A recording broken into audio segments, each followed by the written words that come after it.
join the board of directors of a community-based organization. They were looking to diversify their board. Specifically, they were looking for people who looked like the folks that they typically serve. And while it is true, I am Latinx, and proudly so, I don't look like the folks that they typically serve. When I joined the board, I doubled the number of Latinos. There were about the same number of black folk on a board of about 16, and I lasted a grand total of 6 months. And in my memory, the conflict that led to my eventual departure was centered around a conversation we were having about some layoffs that had to be done. I raised my concern that the way they were choosing to let people go was affecting mostly the Latinx staff. And I explained to them, because this is my area of expertise, that a last in, first out approach has racially disparate impacts that we should be mindful about and maybe talk about. The leadership of the board were all good white people, and they listened and then responded with anger. How dare you call me racist? Don't you know we started this organization 20 years ago to serve immigrants? I am offended. I marched in the 60s. So maybe I didn't say it the right way, but I knew where this was headed, and I left the board shortly after. This wasn't the first time, nor would it be the last, that I experienced that backlash you get when you point out racism to white people. I experienced this all throughout my education from both classmates and teachers, in all of my careers, but most especially as a university professor. More than once, I have been the token minority. Well, you know, I am highly educated, and I pass as white. I know what I look like.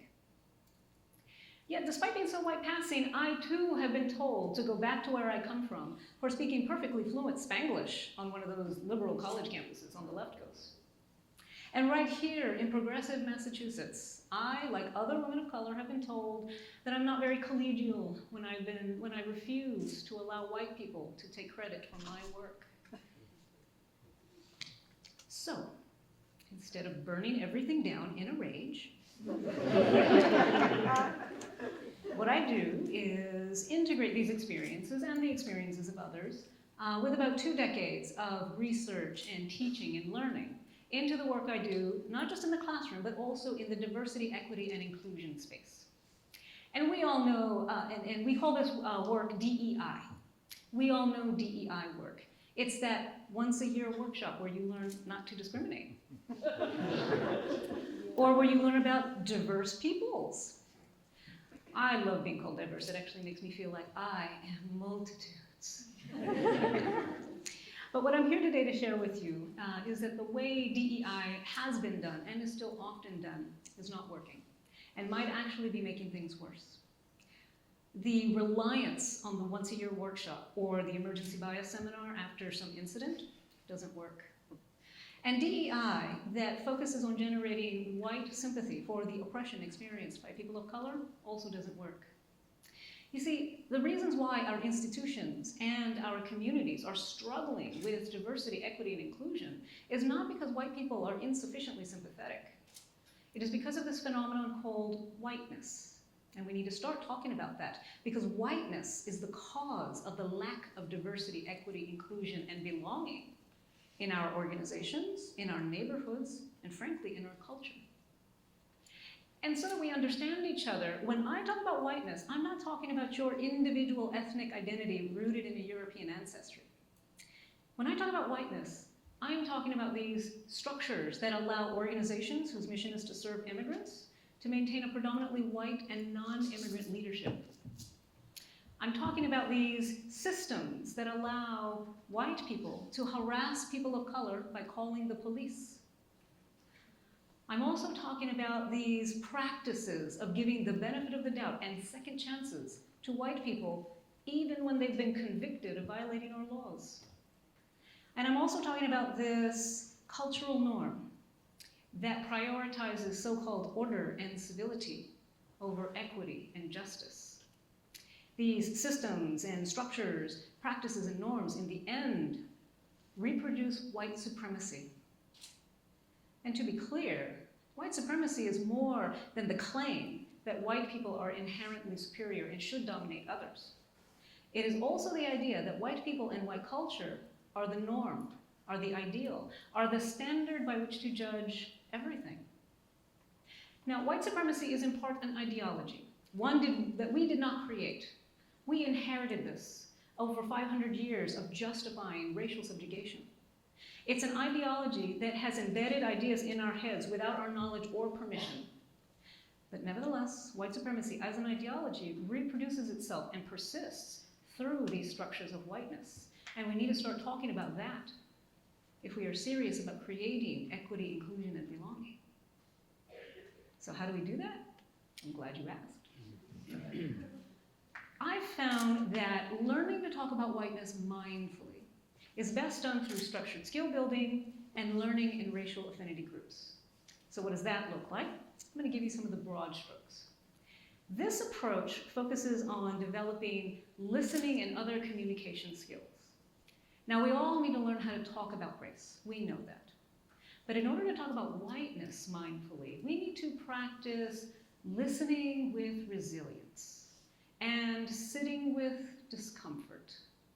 The discomfort caused, for example, when you learn that something you just said or used to think is racially conditioned and harmful. Structured skill building also gives white people in particular the opportunity to practice managing those emotional reactions caused when the racism in their speech or actions are pointed out to them. Emotional reactions like what drove the behavior I experienced at that board meeting.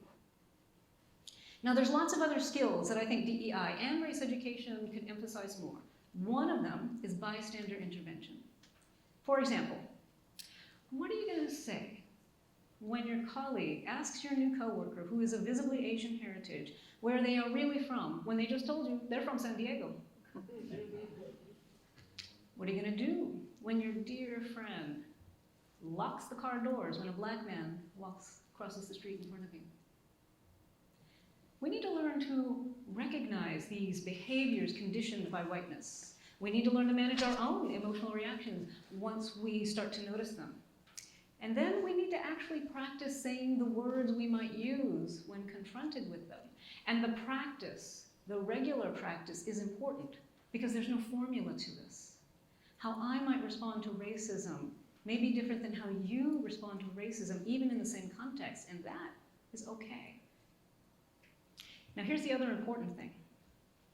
I have found that this kind of learning is best done in affinity group spaces. And what I mean by that, and what I'm proposing to you all tonight, or this afternoon, is that most DEI should be done in racially segregated groups.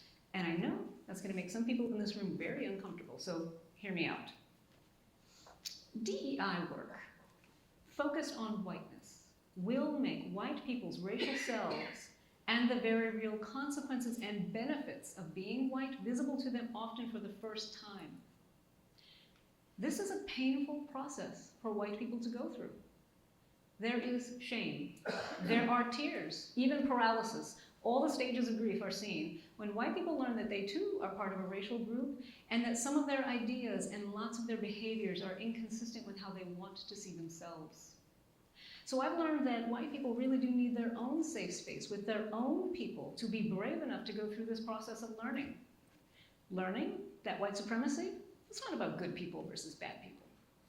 And racial justice, it's not just about providing services to marginalized groups, nor is it just about participating in protest, nor is it just about fighting Nazis, nor is it about any individual bigot, no matter what position he occupies. White people really do need their own space, facilitated by people trained to do this, and that is very important. To learn that whiteness and the white supremacy it supports is about systems. Systems that have been created by humans and that can be changed by humans. But there's another very important reason why we want to do this work in racial affinity groups, and that is these defensive behaviors caused by those unmanaged emotional reactions are unproductive and traumatizing to the people of color compelled to be in the room. Every angry invalidation, like what I experienced at that board meeting, every, oh, but you speak such good English, every mispronunciation of our names, every It was just a joke. Quit being so sensitive.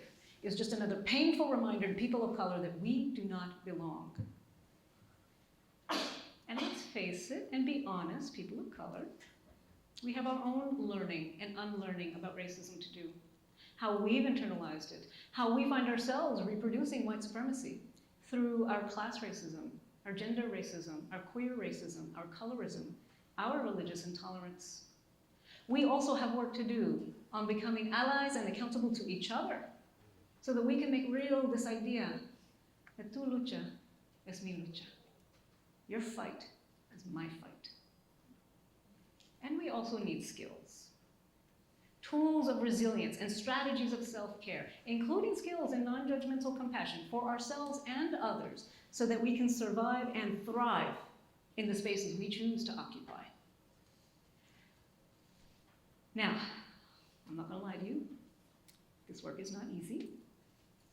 In my own journey of healing, and as I've been doing this work over the last couple of years in particular, I've had to learn to deal with my own triggers, my own fragility, my own ignorance. I've had to learn that I am talking with people where they are, not where they're capable of being, and that is hard. And I've also had to learn patience, which is also harder. But let's be real. Expunging a system of oppression that has successfully reproduced itself for 500 years, a system that infects every aspect of our society, it's going to take more than 25 years to make happen. And we don't have time to waste. Because it isn't just a handful of communities that are threatened by whiteness. Right now, our entire country is. And I'm not just talking about the revival of violent white supremacist organizing and nativism, because that's not even new. We have concentration camps, again, in the United States. We are kicking out refugees who have fought bravely and loyally for the United States in our foreign wars. There are white people fighting, even suing, to maintain racially segregated schools, not just in the South, in New York and in California. And all of this is related to a system of oppression that persists through these structures of whiteness. And if we don't do something about this soon, we're going to lose the very possibility of being what I believe we must believe our country is capable of becoming. And to get there, we must talk about whiteness in order to transform our organizations and our communities and our country so that equity and inclusion are the norm. And so everyone who finds themselves here belongs here.